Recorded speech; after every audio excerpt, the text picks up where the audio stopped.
Hi, I'm Don Gilmore, and I'm bringing you my second video concerning the Kentucky race for governor between Jack Conway and Matt Bevin.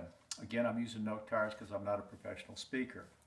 Why am I doing this? I don't like people lying to me. I know you don't. Why would we elect somebody to Kentucky's highest office that has to use lies against his opponent to get elected? I don't like it.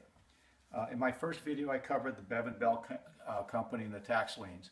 You have to see that if you haven't. Today, I analyzed the Bailout Bevin attack ad. But there are two things you got to remember. First, an attack ad takes a little shred of truth, and then around it, it takes distortions and lies, and then they slap you in the face with it 24 hours a day. Second thing is you can go to factcheck.org and you can check out all these stories. That's where I get my information, and then I go into some other sources, but they'll tell you the stories. The Bailout Bevin ad takes us back to the Bevin Bell Company in East Hampton, Connecticut. On May 26, 2012, lightning struck the building during a storm, and it was totally destroyed, along with another business in which Matt Bevin had a minority interest. East Hampton was devastated again. Loss of 27 jobs, the loss of a loved historic treasure, as it was called. It was a 180-year-old company, and it was the last remaining Bell manufacturing company in the United States. Insurance paid very little because of the age of the equipment and the buildings. But the state of Connecticut had a matching grant program. It was called the Small Business Express Program. State and local officials, along with employees, urged Matt to apply. He did. He received two $100,000 grants for one for each business.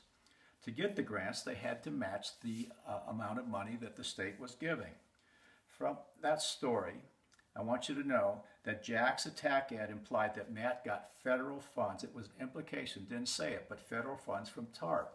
Because at that time, the TARP, the Troubled Asset Relief Program, was in effect, and the big banks were getting billions of our tax dollars at that time. The second thing it indicates is that Matt walked away with money in his pocket out of the bailout. Bailout Bevin got all this money from the government. Well, it's not true. BevinForGovernor.com. Go to that site. Look up his blueprint for Kentucky. It's detailed, and he's the kind of guy that will put it into effect. Our candidates should be discussing issues every day, but they don't. Jack's whole campaign so far has been attack ads loaded with distortions and lies. My conclusion is that Jack Conway thinks Kentucky voters are stupid. Matt's high energy. He's very smart. He'll be a very effective governor. In video 3, coming next, I'll cover the next attack ad. You know the one. East Coast con man Matt Bevin doesn't pay property tax on his $1 million vacation home. Really, Jack? What a distortion. See you soon.